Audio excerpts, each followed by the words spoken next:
చరిత్రలో విషయాలండి ఇవి. ఇవి క్రీస్తు శకము 1000 సంవత్సరాల వరకు బయటకు రాలేదు. ఇప్పటికి కూడా చాలా మందికి తెలియదు. ముందు ముందు తరాలకు తప్పకుండా తెలిసి తీరుతుంది. ఎందుకంటే ఇవన్నీ రాయాలి. సమూయేలు ఈ 1 నుంచి 5 అధ్యాయాలలో మహలోను, కిలియోను, ఎలెమెలెకు మోయాబు దేశానికి వెళ్ళారు. అక్కడ ఓర్పాని రూత్ని పెళ్లి చేసుకున్నారు. వీళ్ళు చనిపోయారు అని రాసి 5 వచనాలతో ముగించేశాడు. ఆయనకి ఎక్కువ తెలియదు కాబట్టి. ఆ తర్వాత చరిత్రకారులు ప్రతి దేశంలో కూడా, ఇప్పుడు మన దేశంలో కూడా ఇప్పుడు ఏం జరుగుతుందో చరిత్ర రాసేటటువంటి చారిత్రక గ్రంథకర్తలు ఉంటారా లేరా చెప్పండి? మస్ట్ అండ్ షుడ్గా రాజ్యంలో ఉండి తీరుతారు. అందుకే లేఖికులు అంటారు వాళ్ళని. లేఖికులు ఎస్తేరు గ్రంథంలో కూడా మొదటిగా ఏం చేసేవాడు? లేఖికుడు ఆయన. రాజ్యం అంతా కూడా రాస్తూ ఉండే వ్యక్తి. అలా రాజ్యం గురించి రాసే వ్యక్తులలో ఈ విషయాలన్నీ కూడా రాసిన వాళ్ళు ఎంతోమంది ఉన్నారు. ఎన్నో బండిల్స్ ఆఫ్ పుస్తకాలు అనమాట. అది పుస్తకాలు ఆ రోజులంటే ఏ రోజులంటే కాలేబు హెబ్రోన్ని మీద యుద్ధానికి వెళ్ళినటువంటి రోజుల్లో. కాలేబు అంటే ఎప్పుడు వ్యక్తి? మోషే కాలంలో ఎప్పుడో కాలేబుకి హెబ్రోన్ ఇస్తానని చెప్తే కాలేబు 85 సంవత్సరాల వయసులో హెబ్రోన్ మీద అటాక్ చేసి అక్కడున్న కనానీయుల మీద గెలిచి అది హెబ్రోన్ సొంతం చేసుకుంటాడు అన్నప్పుడు అప్పుడు ఏమంటాడంటే, ఇక్కడ గ్రంథాలయం గురించి చెప్పడానికి, పుస్తకాల గురించి చెప్పడానికి నేను చెప్తున్నాను. అప్పుడు ఏం చేస్తాడంటే కాలేబు పక్కనే కిరియత్ సేఫేరు అనే ఒక ఊరు ఉంటుంది. కిరియత్ సేఫేరు అన్న హైదరాబాద్ సికింద్రాబాద్ లాగా కిరియత్ సేఫేర్ అనేటువంటి ఒక మహాపట్టణం ఉంటుంది అనమాట. దానికి దెబీరు అని పేరు, రెండో పేరు దెబీర్ అని పేరు కూడా ఉంది. ఆ పేరుకి అర్థం ఏంటంటే గ్రంథాలయపు పట్టణము అని అర్థం అనమాట. మీకు ఆ మాట చెప్పడం కోసం నేను చెప్పాను. గ్రంథాలయాలు ఆ రోజుల్లోనే అంత ఫేమస్. ఒక పట్టణమే కిరియత్ సేఫర్ అనే పట్టణమే గ్రంథాలయాల పట్టణం అనమాట. అందుకే ఆ దేశం నుంచే మనకు ఐన్స్టీన్ అని, ఆ సైంటిస్టులు, ఈ సైంటిస్టులు ఎందుకు వచ్చారంటే వాళ్ళ గ్రంథాలయాలు, వాళ్ళ పుస్తకాలు చదవడమే వాళ్ళకి పిచ్చి పని. ఇప్పటికి కూడా ఇజ్రాయెల్ కంట్రీ వెళ్తే బస్ స్టాండ్ ఉంటుందా? ఇక్కడ బస్ షెల్టర్ ఉంటే పక్కనే ఒక 100 పుస్తకాలు ఉన్న ఒక ఏమంటారు అది, ఒక చిన్న బీరువా లాంటిది ఉంటుంది అన్నమాట. ప్రతి బస్సు షెల్టర్లో ఇజ్రాయెల్ కంట్రీలో ఒక 100 పుస్తకాలు ఉంటాయి అక్కడ. ఇక్కడ బస్సు వచ్చేలోపు 5-10 నిమిషాల్లో కూడా ఏం చేస్తారా మనుషులు? ఆ పుస్తకం ఒకటి తీసుకొని చదువుతారనమాట. కాబట్టి పుస్తకాలు చదవడం, పుస్తకాలు రాయడం అనేది కిరియత్ సేఫేరు, కిరియత్ అర్బా హెబ్రోన్ పేరు. ఆ రోజుల నుంచే ఇది ఫేమస్ అనమాట. ఇప్పుడు చెప్పండి, మీరు రూతు గ్రంథం జరిగేటప్పుడు అక్కడ పుస్తకాలు రాసేవాళ్ళు ఉన్నారా లేదా? ఉన్నారు కదా. వాళ్ళు బుక్ ఆఫ్ రూత్ అనే పుస్తకాలు, మోయాబైట్స్ అనే పుస్తకాలు రాసిన ఇప్పుడు కూడా మనకి దొరుకుతాయి. దేవుని కృప వల్ల మేము శ్రీకాకుళం ట్రాన్స్ఫర్ అయ్యాలి. ఆంధ్రోజ్ అంకుల్ శ్రీకాకుళం వెళ్ళమంటే ఇప్పుడు నాకు గుర్తొచ్చింది. నేనేం చేసా, అక్కడ ఈయనే చెప్పారు. నాకంటే ఏమీ తెలియదు కదా. మరి ఇప్పటికైనా నేను ఎక్కడికైనా వెళ్ళాలంటే నేను ఒక్కదాన్నే సింగిల్గా ఎప్పుడు ఎక్కడికి ఇంతవరకు వెళ్ళలేదు. చిన్నప్పుడు పెళ్ళి అయ్యేంత వరకు మా నాన్నగారు చేయబట్టుకుని ఆయన ఎక్కడ సంతకం పెట్టమంటే అక్కడ సంతకం పెట్టడం అంతే. తర్వాత పెళ్ళి అయిన దగ్గర నుంచి ఇప్పటికీ ఒక్కదాన్ని ఒక్క ఇంటికి కూడా ఎప్పుడు నేను వెళ్ళింది ఆ చరిత్రలో లేదనమాట. అక్కడ కూడా శ్రీకాకుళం వెళ్ళినప్పుడు ఏం జరిగిందంటే అక్కడ ఒక మంచి గ్రంథాలయం ఒక వ్యక్తి సాక్రిఫైస్ చేసుకున్నాడు. ఒక మంచి ఎంప్లాయ్ అనమాట, గవర్నమెంట్ ఎంప్లాయ్. ఆయనకు మరి సంతానం లేదో ఏమో తెలియదు నాకు. ఆయన రిటైర్మెంట్ అయిపోయిన తర్వాత వచ్చిన డబ్బులు ఉంటాయి కదా, ఆ డబ్బులన్నిటితో శ్రీకాకుళంలోని ఒక మంచి గ్రంథాలయం, క్రిస్టియన్ లైబ్రరీ కట్టించాడు. Christian library. నేను ఎంత వింతైన విషయం అంటారు ఇది. ఆ లైబ్రరీలోకి ఎవరు వెళ్ళి చదువుకుంటున్న వాళ్ళు శ్రీకాకుళంలో లేరు. ఈయనే చెప్పారు, ఇక్కడ శ్రీకాకుళంలోని ఒక ఆయన ఎవరో రిటైర్మెంట్ అయిన తర్వాత వచ్చిన డబ్బులతోని మంచి లైబ్రరీ కట్టాడంట, క్రైస్తవ లైబ్రరీ. క్రైస్తవులకు సంబంధించిన అన్ని పుస్తకాలు, అందులో ఏది దొరకని పుస్తకం అంటూ ఉండదు. అక్కడికి వెళ్తే చదువుకోవడానికి మంచి అట్మాస్ఫియర్ కూడా చాలా మంచి కార్పెట్లు వేసి మంచి, అసలు ఎంత డీసెంట్గా ఎంత డిసిప్లైన్గా ఉంటుందో అసలు నేను వర్ణించలేను అనమాట. అంత బాగుంటుంది అనమాట లైబ్రరీ. ఒకసారి అయితే తీసుకెళ్ళిన పుస్తకాలంటే చిన్నప్పటి నుంచి పిచ్చిగా చాలా ఇష్టం పుస్తకాలంటే. అయితే తీసుకెళ్ళారు. ప్రతిరోజు నన్ను తీసుకెళ్ళడం, ఆ లైబ్రరీలో దింపడం, వెళ్ళిపోవడమేనా. కూర్చునేవారు, లేకపోతే ఇంటికి వెళ్ళిపోయేవారు. నేనైనా దాన్ని మళ్ళీ నేను పిలిచినప్పుడు, ఫోన్ చేసినప్పుడు నన్ను తీసుకెళ్ళడానికి రమ్మని చెప్పి లైబ్రరీలో కూర్చొని పుస్తకాలండి అక్కడ చదివిన పుస్తకాలు నేను జన్మలో మర్చిపోలేకపోతున్నాను. అక్కడ చదివిన పుస్తకాలు అసలు రోజు రెగ్యులర్గా మీరు ఏందో బైబిల్ స్టడీకి రమ్మంటే, లేకపోతే శుక్రవారం ప్రేయర్ మీటింగ్కి రమ్మంటే ప్రాణం మీదకి వచ్చినట్టు, ఏదో ముంచుకొచ్చినట్టు వారానికి 2 రోజులు రావడానికి చచ్చిపోతున్నారు. మేము బతికులు ఆడాలి, పిలవకుండా ఏమైనా వస్తారా? కుటుంబాలుగా రారు. మెసేజ్లు పెట్టాలి ప్రతిరోజు, బుధవారం శుక్రవారం రెండోయ్ మాకేదో కలిసి వచ్చినట్టు పెట్టాలి. కానీ శ్రీకాకుళంలో లైబ్రరీకి ప్రతిరోజు 9 గంటలకు ఉద్యోగానికి వెళ్ళినట్టు 9:30 కల్లా పాప చైతన్య కాలేజీకి ఇంటర్మీడియట్ వెళ్ళటంతోనే వెంటనే బండెక్కేసి నన్ను లైబ్రరీ దగ్గర దింపు అని అంటే దింపితే సాయంత్రం 3-4 గంటల దాకా నేను మళ్ళీ ఫోన్ చేసేదాన్ని కాదు, మధ్యలో భోజనం కూడా లెక్క చేసేదాన్ని కాదు. అంత బాగా బైబిల్ ఎన్నో గ్రంథాలు రాసుకున్నాను. అన్ని సైడ్ హెడ్డింగ్లు, పాయింట్లు, సంవత్సరాలు అన్నీ కూడా. అంత అద్భుతమైన గ్రంథాన్ని శ్రీకాకుళంలో ఈ రోజు కూడా చాలామంది శ్రీకాకుళం నుండి కూడా నిర్లక్ష్యంగా చేస్తున్నారు. మరి ఇక్కడ ఎక్కడైనా ఉన్నాయో లేవు, ఇక్కడికి వచ్చిన తర్వాత కూడా నేను ఎంక్వైరీ చేశాను, ఎక్కడ ఉన్నట్టు ఏమీ కనిపించలేదు. చూసారా? కాబట్టి మోయాబీయుల చరిత్ర, అమ్మోనీయుల చరిత్ర అని చరిత్రలు రాసేటటువంటి గ్రంథాలలో ఈ పుస్తకాలు, ఈ విషయాలన్నీ బయటకు వచ్చినాయి. అర్థమైందా? కాబట్టి ఈ కిలియోను మొట్టమొదట ఓర్పాను చూసి పెళ్లి చేసుకున్నాడు. అదే సొంతంగా పెళ్లి చేసుకొని వెళ్ళిపోయిన కొద్ది రోజులకే అప్పటికే రాజులు చాలా గొడవ జరిగింది. ఓర్పాన్ని కనిపించట్లేదు, ఓర్ప ఏమైపోయింది, పెళ్లి చేసుకున్నాడు అతను అన్నాడు. ఒక డోసు ఇచ్చేశారు, అయిపోయింది, ఒక కోటింగ్ అయిపోయింది వాళ్ళకి. మా తర్వాత ఇప్పుడు మహలోన్ అంటే రూతు చేసుకోబోయావు. మహలోనే వెళ్ళి కిరీటాలు తయారు చేసుకొని వెళ్తూ ఉంటే మాకు ఈ కిరీటం నచ్చలేదు, నిసిరి కొట్టడం, ఈ కిరీటం నచ్చలేదు, నిసిరి కొట్టడం, కిరీటం ఇవ్వగానే ఈ డిజైన్ నచ్చలేదు, మా కెమోష్కి ఈ డిజైన్ అసలు ఇష్టపడదు, ఇంకేం మీరు మెరవట్లేదు, ఇది నిజమైన బంగారం కాదని వాళ్ళు ఇసిరి కొట్టడం, ఇలాగా ఇసిరి కొట్టడం చేస్తూ ఉండేది. ఎవరు? మన రూతు కదా కిరీటాలు అన్నీ చూడాలి, అన్నీ టెస్ట్ చేసేది. ఈ మహలోను కిలియోను ఎలిమిలేకు చేసి పట్టుకొని వెళ్తే ఇలా చికాకు చేస్తూ ఉండేది అనమాట. అంటే ఆ ఉద్దేశం ఏంటంటే వీళ్ళని బాధపరచాలని కాదు. ఏంటి ఉద్దేశం చెప్పండి పిల్లలు? ఏంటి ఉద్దేశం? అలా చికాకు చేయడానికి కారణం ఏంటి? కెమోష్ అనేటటువంటి దేవత ఇంకా పెద్దగా, ఇంకా హై లెవెల్లో కిరీటం ఉండాలి అంత లవ్ అనమాట. ఎవరంటే ఆ కెమోష్ అనే దేవత అంటే అంత అడోరేషన్ అనమాట. అర్థమైందా? కాబట్టి అంత విసుక్కుంటా ఉండేది. అప్పుడు ఏం చేశాడంటే మహలోను, నేను బాగా చేసి తీసుకొస్తాను ఈసారి అని చెప్పి మహలోను లాక్కొని కిరీటం తీసుకెళ్ళి చాలా హై లెవెల్ డిజైన్తో చేసుకొని వస్తాడనమాట. చేసుకొని వస్తే అది చూసి చాలా హ్యాపీ అయిపోయి ఇప్పుడు రేపు పొద్దున పాపను బలి ఇవ్వడానికి ఆ పాపకి కిరీటం పెడితే మా కెమోష్ దేవత చాలా సంతోషపడతాడు, మాకు కెమోష్ దేవుడు ఈ డిజైన్ చాలా బాగుందని హ్యాపీ అయిపోయి రూతు ఆ కిరీటాన్ని తీసుకుంటుంది అనమాట. తీసుకున్నట్టు అతను ఇప్పుడు మహలోను ఎమోషనల్గా ఒక మాట అంటాడు. మూగ విగ్రహాలకి పూజలు చేసుకుంటూ చిన్నపిల్లలు బలి అర్పించుకునే మీకు కూడా ఒక డిజైన్లు, ఒక చెప్పండి ఒక కోరికలు మీకు అవసరమా అని అన్నట్టు మాట్లాడేశాడు అన్నమాట. మాట్లాడేసరికి వెంటనే చెవుల్లోకి వెళ్ళిపోయింది. ఎవరి చెవులోకి? రూతు చెవులోకి వెళ్ళిపోయింది. వెళ్ళిపోయి వెంటనే వెనక్కి తిరిగి ఈ ఒక అంతరంగ భటులు అంటే ఏమంటారు, సెక్యూరిటీ గార్డులు కూడా లేడీసే ఉంటారనమాట. వాళ్ళు వెళ్ళిపోమని చెప్తుంది. వెళ్ళిపోమని చెప్పి మాలవం కమాన్ అని చెప్పి పిలిచి ఏమన్నావు ఇందాక నువ్వు అని అంటుంది. అంటేనే చెప్తాడు, మోగ విగ్రహాలకి చేసేదానికే ధైర్యంగా చెప్తాడు. మోగ విగ్రహాలు చేసేదానికే మీరు ఇంత చేస్తున్నారు, మేము నిజమైన దేవుడిని వదిలిపెట్టి చిన్న పిల్లలు బలి ఇవ్వడానికి మీకు మనస్సాక్షి లేదా అంటాడు రెండోసారి. అప్పుడు ఏం చేస్తుంది అంటే, సరే నువ్వు వెళ్ళిపో, నాకేదో కలవరం పుట్టించేస్తున్నావు, నువ్వు వెళ్ళిపో అని చెప్తుంది. అని చెప్పిన తర్వాత ఆ తర్వాత ఏం జరుగుతుందంటే ఇంటికి వెళ్ళిపోయిన తర్వాత ఆలోచిస్తుంది ఈ అమ్మాయి.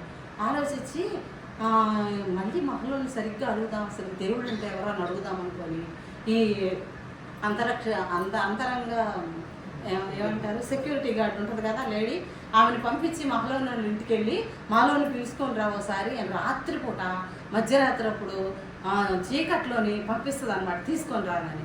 అప్పుడు మాలోని తీసుకొని వస్తుంది అనమాట. మాలోని తీసుకొని వస్తే అప్పటికే అలా నాన్నగారు వాళ్ళ అమ్మ భయపడతా ఉంటారు, వద్దు నువ్వు వెళ్ళొద్దు బాబా, ప్రిస్టర్స్ ఎందుకు పిలిచిందో ఏంటో, వద్దు నువ్వు ఇప్పటికే ఒక డేంజర్ జరిగి ఉంది ఇంట్లోని, ఓ ఎలబాక అని అంటే అన్న కొలతే వెళ్తాడనమాట. రాత్రి కూడా కూర్చొని అప్పుడు ఇంకా నాకు టైం దొరికిందని చెప్పేసి ఆదికాండం 1వ అధ్యాయం నుంచి ఏముంది ఆదికాండం 1వ అధ్యాయంలో చెప్పండి పిల్లలు ఏముంది?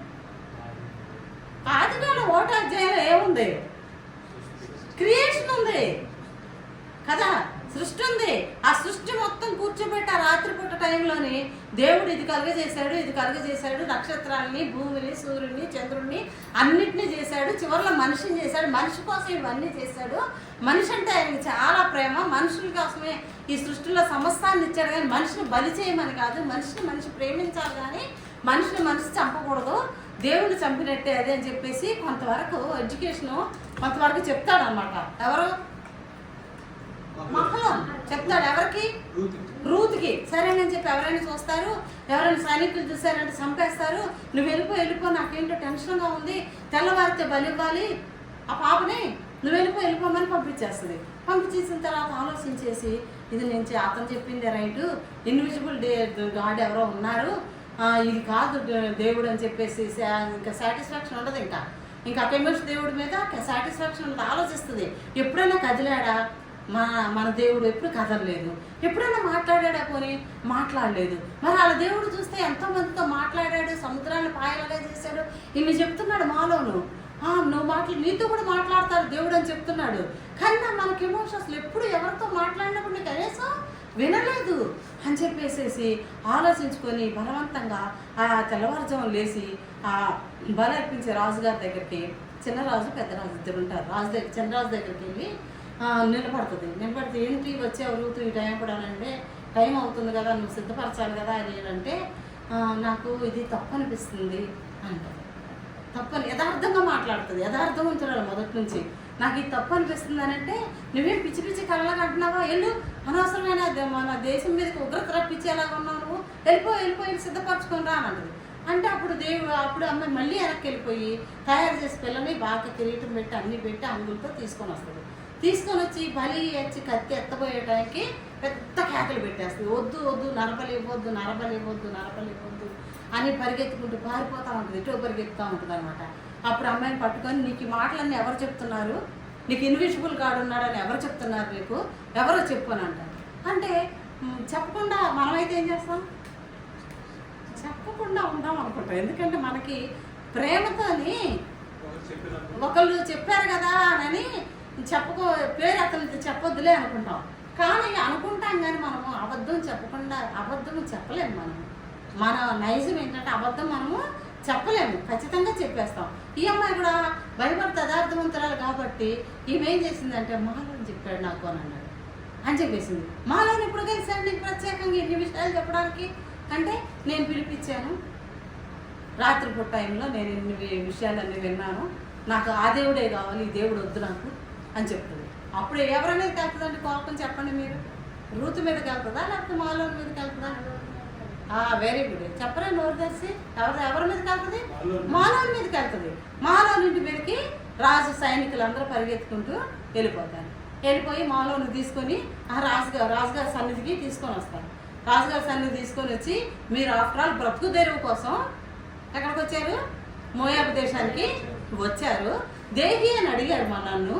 అడిగితే పోనీలే ఒక పని అప్పు చెప్పారు, మీరు ఆ పని చేసుకొని మీరు బతికి బయటకు వెళ్ళిపోవాలి, కానీ మీరు మా ప్రీస్టర్స్ని, మా పూజారులనే మీరు కలుషితం చేసేస్తారా అని చెప్పేసి గట్టి డెసిషన్. ఫలానా యాక్ట్ ప్రకారం నువ్వు జీవితకాలం అంతా కూడా ఫలానా కర్మాగారంలోని ఇనప కారం, అది అగ్నిగుండంలో ఇనుములు కాల్చి సామాన్లు తయారు చేస్తారు కదా, ఆ గుండంలోని నీ లైఫ్ టైం అంతా కూడా నువ్వు ఆ గుండంలోనే నీ జీవిత కారాగార శిక్ష అంటాం కదా, ఆ టైప్లో విధించేసేసరికి అప్పుడు వాళ్ళ నాన్న ఎలిమిలేకు కిలియోను అడ్డుపడిపోయి అయ్యా అని ప్రాధాయపడడానికి అడ్డుపడిపడతాడు. కత్తితో ఇద్దరిని పొడిస్తాం. ఎవరెవరిని? ఎలిమిలేకుని కిలియోన్ని. అందుకే అక్కడ చనిపోయారు ఇద్దరు ఒకేసారి అలా చనిపోతారు అని నాకు ప్రశ్న ఉండేది. చిన్నప్పుడు కాదు, బైబిల్ చదవడం మొదలేసిన దగ్గర నుంచి చచ్చిపోయారు ముగ్గురు చచ్చిపోయారు అంటారు. ఎలా చనిపోయారు అసలుకి, ఏంది కారణం అని నేను ఎన్నోసార్లు తప్పించాను, వేదన పడ్డాను. అర్థం అవ్వాలి నాకు అనేటటువంటి అటెన్షన్లో ఉండేదాన్ని నేను. అప్పుడు మహలోని కర్మాగారంలోకి తీసుకెళ్ళిపోవాలి. ఇప్పుడు ఎవరికి బాధ కలుగుద్ది చెప్పండి? ఇక్కడేమో భర్త పెద్ద కొడుకు చనిపోయారు, ఆవిడ పాతి పెట్టుకుంది, ఇద్దరిని పాతి పెట్టుకున్న తర్వాత ఈ మహిళలో ఏమయ్యాడు? జీవితకాలం కారాగార శిక్షలోకి వెళ్ళిపోయాడు. ఇప్పుడు ఈ సిచ్యుయేషన్ ఎలా ఉంటుంది? నయం సిచ్యుయేషన్ అంతా ఇంత కాదు. ఇప్పుడు బాధ ఎవరికి కలుగుతుంది? రూతుకి కలుగుతుంది. ఎందుకని? మహిళను జీవిత కారాగార శిక్షలోకి వెళ్ళడానికి ఎవరు కారణం? రూతు కారణం. కాబట్టి ఏం చేస్తుందంటే ఒక రాత్రి కాడ పరిగెత్తుకొని ఆ సెక్యూరిటీ గార్డుని తీసుకొని నయోమి దగ్గరకు వస్తుంది. నయం దగ్గరికి వచ్చి వీళ్ళిద్దరు ఈ రాత్రి కూడా మాట్లాడుకుని ఆ టైంలోనే పెళ్లి జరుగుతుంది వీళ్ళకి. అంటే పెళ్లి జరగడం అంటే పెళ్ళి అంటే మంగళసూత్రం కట్టడం, పొలదాని లేదు, ఇట్లాంటిది కాదు. ఒక కావనెంట్, ఒక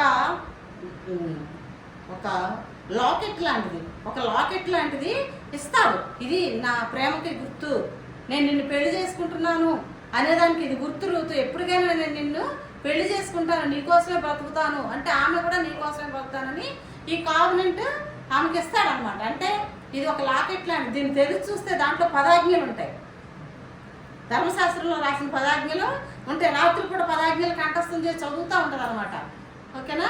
ఆ విధంగా టైం అయిపోయిందా?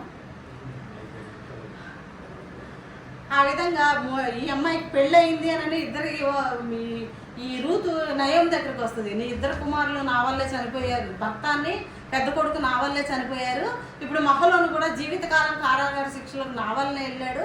అమ్మ అని సంబోధించినట్టు రాసుంటుంది. అత్త అనుకుంటారు.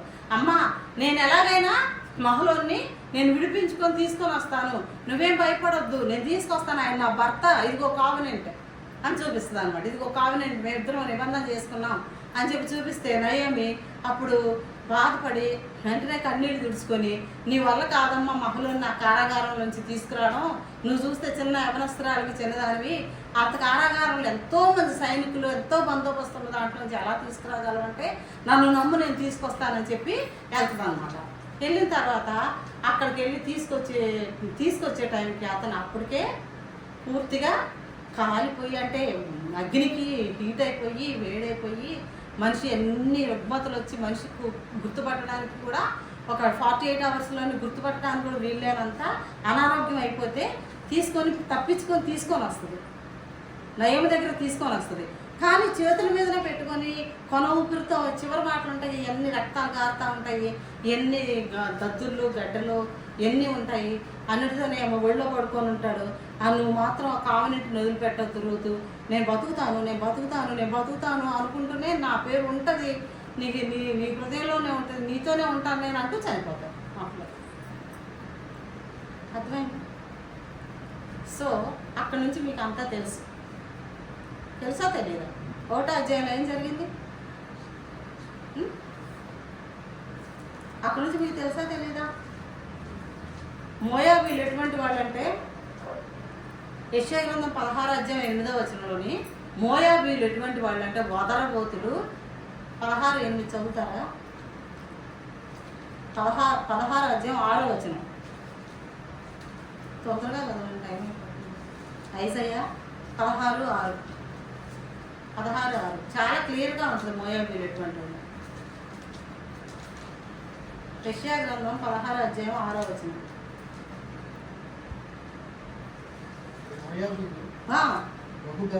బహుగర్వం గలవారు మేము వినిన్నాము, వారి గర్వమును గూర్చి అహంకార ఓకే వినండి. అప్పుడు అర్థమైంది కదా ఎంత గర్విష్ఠుల అహంకారంలో. ఇర్మియా గ్రంథం 48వ అధ్యాయంలో కూడా అదే రాసి ఉంటుంది, సేమ్ వర్డింగ్సే ఉంటాయి. 29-30 వచనాల్లో ఇర్మియా గ్రంథం 48వ అధ్యాయం 29-30 వచనాల్లో మోయాబీలు ఎంత గర్విష్ఠులో, మెడ వంచని వాళ్ళు, అహంకారులు, గర్విష్ఠులు, పైన చూసేవాళ్ళే కానీ కింద చూసేవాళ్ళు కాదు అని మోయాబీలు గురించి రాసి ఉంటుంది అన్నమాట. అటువంటి మోయాబీల్లో నుంచి వచ్చినటువంటి ఈ రూతు వెంటనే మహలోని చనిపోయిన తర్వాత ఇంకా ఓర్ప, నయోమి, రూతు ముగ్గురే ఉన్నారు. ముగ్గురే ఉంటే నయోమి అంటది, అప్పటికే నయోమికి ఒక 60 సంవత్సరాలని నేను ఎస్టిమేట్ చేసి నేను లెక్కలేసుకున్నాను అనమాట. ఎందుకంటే నేను ఇప్పుడు పురుషునితో ఉండలేనటువంటి ముసలిదానం అని రాసి ఉంటుంది అక్కడ. నేను ఇప్పుడు పిల్లలకి కడుపులో కన్ని పెంచి నీకు భర్తలుగా ఇవ్వడానికి నేను ముసలిదానము అని రాసి ఉంటుంది. సో అప్పటికే ఆవిడకి ఒక 60 సంవత్సరాలు. అయితే ఓర్పాన్ని రూతుని పిలిచి మీరు మీ అమ్మగారింట్లోకి వెళ్ళిపోండి అమ్మ, మీరు ఎంతో అంతస్తు కలిగిన వాళ్ళు, మీరు వెళ్ళిపోండి, మీకు మళ్ళీ పెళ్ళిళ్ళు చేస్తారు, మీరు హ్యాపీగా ఉంటారని చెప్తే ఓర్ప ఏమనుకుందని భయం, ఓర్ప భయం వేసి సరే అత్త నేను మా ఇంటికి వెళ్ళిపోతానని వెళ్ళిపోయింది. కానీ రూతు మాత్రం నీ దేశమే నా దేశము, నీ ప్రజలే నా ప్రజలు, నువ్వు పాతి పెట్టిన చోట్లనే నేను కూడా పాతి పెట్టబడతాను అని చెప్పి స్ట్రాంగ్ డిటర్మినేషన్ చేసుకుంది. సరే అమ్మాయి పూజారి అని చెప్పాను కదా, ఎంత నిష్టగా ఉండేది, అంతకన్నా ఎక్కువ నిష్టగా డిటర్మినేషన్ చేసుకునేసరికి అప్పుడు నయోమి ఈ అమ్మాయి చాలా స్ట్రాంగ్గా ఉంది, నాతో రావడానికి తప్పదని ఆమె కూడా తీసుకొని 50 మైళ్ళు అండి, కిలోమీటర్లు కాదు, కిలోమీటర్లు అంటే 75 కిలోమీటర్లు 75 కిలోమీటర్లు అంటే ఇంచుమించు ఇక్కడ నుంచి రాజమండ్రి కూడా దాటి వెళ్ళిపోవాలి కదా, అంత దూరం అన్నమాట నడుచుకుంటూ. మరి నయోమి ఒక్కతే ఎలా వెళ్ళాలనుకుంది అసలు నాకు తెలియగలుగుతాను. నయోమి ఒక్కతే ఇక్కడ నుంచి మోయాబు నుంచి బెత్లెహేమ్కి ఎలా రావాలనుకుంది? అంత పెద్ద వయసులోని అంత ప్రయాణం చేసి, కొండలు ఉంటాయి, ఎన్నెన్నో అరణ్యం ఉంటుంది, అంతా ఉంటుంది, అయినా కూడా నా దేశంకి దేవుడు దర్శించాడు, ఇప్పుడు కరువు పోయింది, మా బెత్లెహేంలో ఇప్పుడు చాలా బాగా ఉంది అని వినిన తర్వాత మేము వెళ్ళిపోదాం అనుకుంటే రూతు నేను వస్తానని చెప్పి అన్నది. ఇప్పుడు నేను ఇంకో 2 సెంటెన్స్లు చెప్పాలనుకుంటున్నాను, ఎందుకంటే మీకే వదిలేసేదాన్ని. 1వ అధ్యాయం, 2వ అధ్యాయం, 3వ అధ్యాయం, 4వ అధ్యాయం వెల్ ఫేమస్. ఎంతోమంది ప్రసంగికులు మనకు ప్రసంగాలు చెప్పారు రూతు గ్రంథం మీద, రూతు గురించి క్షుణ్ణంగా తెలుసు. ఎంతో డిబేట్లు కూడా, అదేంటి 1వ అధ్యాయం సారు అని, 2వ అధ్యాయం ఏమో ఏంటది ఏదో చెప్తారు కదా, 2వ అధ్యాయం ఫలానా అని, 3వ అధ్యాయానికి ఫలానా పేరు, లేకపోతే వీపింగ్ అని, లేకపోతే వెయిటింగ్ అని, లేకపోతే వర్కింగ్ అని, చివరికి వచ్చేసరికి వెడ్డింగ్ అని, ఇలాగే ప్రాసలు కలిపేలాగా ప్రసంగాలు చాలా మంది చేస్తూనే ఉంటారు. 4 అధ్యాయాలకి మనకు అన్నీ తెలుసు. కానీ ఇప్పుడు నేను ఇంకో 2 సెంటెన్స్లు చెప్పాలనుకుంటున్నాను, చెప్పి మీకు వదిలేస్తాను. 4 అధ్యాయాలు మీకు తెలుసు కదా అని. అయితే ఇక్కడ మోయాబు దేశం నుంచి ఎప్పుడైతే బెత్లెహేమ్ రూతు వచ్చిందో, ఎటువంటి ప్రిన్సెస్ ఎంత తగ్గించుకొని నడుచుకుంటూ బెత్లెహేమ్ వచ్చిందో చూసాం మనం ఇప్పుడు. కానీ బెత్లెహేంలోకి వెళ్ళిన తర్వాత దేవుని ప్రజలు, బెత్లెహేంలో ఉన్న దేవుని ప్రజలు చూసి నయోమిని అప్రిషియేట్ చేశారు, బాగానే ఉంది. కానీ ఆ అమ్మాయి ఎవరో అని అడిగారు. ఆ అమ్మాయి ఎవరో అని అడిగితే ఈ అమ్మాయి నా కోడలు మోయాబీరాలైన రూతు అని చెప్పింది. చెప్పగానే ప్రతి ఒక్కళ్ళ ముఖం కూడా వెంటనే ఏమవుతుందో చెప్పండి. మోయాబు దాన్ని చదివించాను కదా, ఐజయా గ్రంథంలోని, ఇర్మియా గ్రంథంలోని.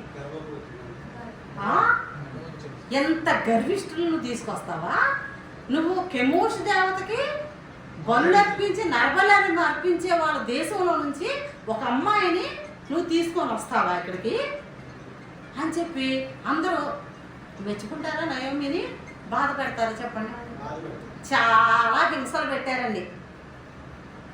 ఈ అమ్మాయి అత్తగారిని ఆ ఇల్లంతా పాడుపడి ఉంటే ఎంతో కష్టపడి దాన్ని ఏదో ఒక రకంగా చేసుకుని మంచినీళ్ళు తాగడానికని బావి దగ్గరికి వెళ్తే, బెత్లెహేంలో బావి అంటే వెల్ ఫేమస్ ప్రపంచంలోనే ఇప్పుడు కూడా. అందుకే దావీదు సమూయేలు గ్రంథం 17-22 అధ్యాయంలోని బెత్లెహేంలో బావిలో నీళ్ళు గ్లాసులు తాగాలనిపిస్తుందని అంటాడు, అది కేవ్స్ అనుభవంలో ఉన్నప్పుడు. కాబట్టి బెత్లెహేంలో నీళ్ళకి వెళ్తే ఆ అమ్మాయిని వెలివేసినట్టు, నువ్వు నాకు మోయాబీరాలు, నువ్వు అసహ్యమైన దానివి అంటారు, అంటరాని దానివి నువ్వు, నీకు మంచినీళ్ళు మా బాబులు ఎలా వస్తాం మేము నీళ్ళు, నీకు నువ్వెలా వచ్చి తోడుకుంటా, నువ్వు తోడుకుంటూ మళ్ళీ మేము ఎలా తోడుకుంటా అని చెప్పేసి ఒక భిక్షగాడికి పోసినట్టు నీళ్లు పోసేవారు. చూడండి సిచ్యుయేషన్ ఎలా ఉందో మీరు ఆలోచించండి. మీకు వదిలేస్తున్నాను, మీరు కొంచెం ఇమాజినేషన్ ఉండాలి మీ బ్రతుకుల్లో. కొంత ఏముండాలి? ఇమాజినేషన్ ఉండాలి. ఇమాజినేషన్ లేకుండా ఊరిని సోంబేరి లేకపోతే మందిరంలో కూర్చుంటాను కుదరదు. కొంత ఒక్కొక్క క్యారెక్టర్ గురించి డీప్గా డిస్కషన్ చేసుకోవాలి మీరు ఆంతర్యంలో. సో ఇప్పుడు ఈ అమ్మాయిని మోయాబీరాలని చెప్పి ప్రతి ఒక్కరు అంటరాని మనిషిగా చూస్తున్నారు, కించపరుస్తున్నారు, నీచపరుస్తున్నారు, హీనపరుస్తున్నారు. అలాంటి సమయంలోని ఎక్కువ చెప్పను, బోయజ్ చాలా ధనవంతుడు. ఇందాక చదివించాను కదా వంశావళిలోని, పెరేస్ వంశావళి చదివించానా? చదివించిన దాంట్లోని ఈ బోయజ్ తండ్రి పేరు సల్మాన్. దాన్ని హిందీ వాళ్ళు సల్మాన్ అని పెట్టుకుంటున్నారు కదా. సల్మాన్ సల్మాన్ అన్నమాట బోయజ్ తండ్రి పేరు. ఇక్కడ అంత ఎక్కువ ధనవంతులు అవడానికి కారణం ఏంటంటే ఆ సల్మాన్ చేసుకుంది భయంకరమైన వేశ్యని. ఎరుకో గోడల మీద ఇల్లు కట్టుకొని వేశ్య వృత్తి చేస్తున్నటువంటి రాహాబుని ఎవరు చేసుకున్నారు? సల్మాన్, బోయజ్ వాళ్ళ నాన్న చేసుకున్నాడు రాహాబుని. రాహాబు ఇజ్రాయేలైట్ అయిన దగ్గర నుంచి కూడా ఆమె జీవితమే మారిపోయి ఇజ్రాయేల్ దేవుని హృదయపూర్వకంగా అసలు ఆమెలోనే అసలైన జీవులు ఉంది. ఆ రాహాబులోని ఆమె బోయజ్ని కనింది. బోయజ్కి ఏం నేర్పిందంటే, ఏం టీచ్ చేస్తూ వచ్చిందంటే, నువ్వు మనుషులు పైరూపాన్ని చూడొద్దు, ఇజ్రాయేలీలు కదా అని చెప్పి అది అవ్వద్దు, కానీ ఆంతర్యాన్ని చూడు బోయజ్, నువ్వు ఎప్పుడు కూడా ఆంతర్యాన్ని ప్రేమించాలి. నేను ఒక వేసని, నన్ను యాక్చువల్గా నన్ను చీ అని పిలుచుకునేటటువంటి వృత్తి కలిగిందని నేను, కానీ ఈవేళ నేను దేవుని బిడ్డను అయ్యాను, నిన్ను కన్నా నిన్ను పెంచుకుంటున్నాను, నువ్వు జాగ్రత్త సుమా అని చెప్తా వచ్చింది. అందువల్ల ఇప్పుడు బోయజ్ రూత్ని ఏం చేయగలిగాడు? అర్థం చేసుకోగలిగాడు. అండర్స్టాండింగ్ అర్థమైందా?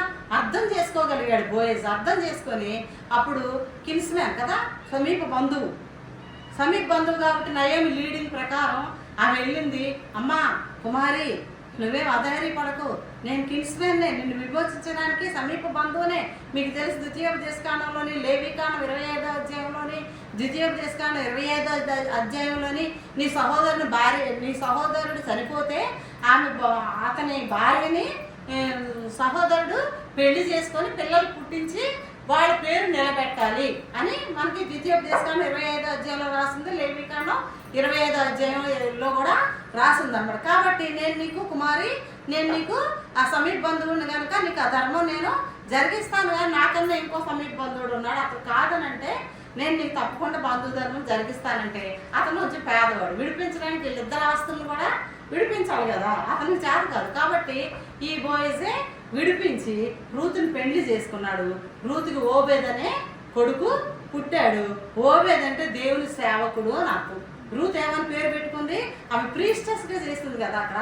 కాబట్టి ఇక్కడ ఏమనుకుందంటే, అది కాదు నిజమైన సేవా వృత్తి, ఇప్పుడు నాకు పుట్టాడు బాబు దేవుని సేవకుడు అని పేరు పెట్టింది. ఓబేద్కి తర్వాత యెషై పుడితే యెషై పేరు ఏంటంటే, యెషై పేరుకి దేవుడు ఉన్నాడు, ఐయామ్ అంతే, ఐయామ్ అని పేరు పెట్టింది అనమాట. యెషై అంటే దేవుడు ఉన్నాడు అని పేరు పెట్టింది. యెషై దావీదుకి దేవునికి ప్రియుడు అని పేరు పెట్టాడు.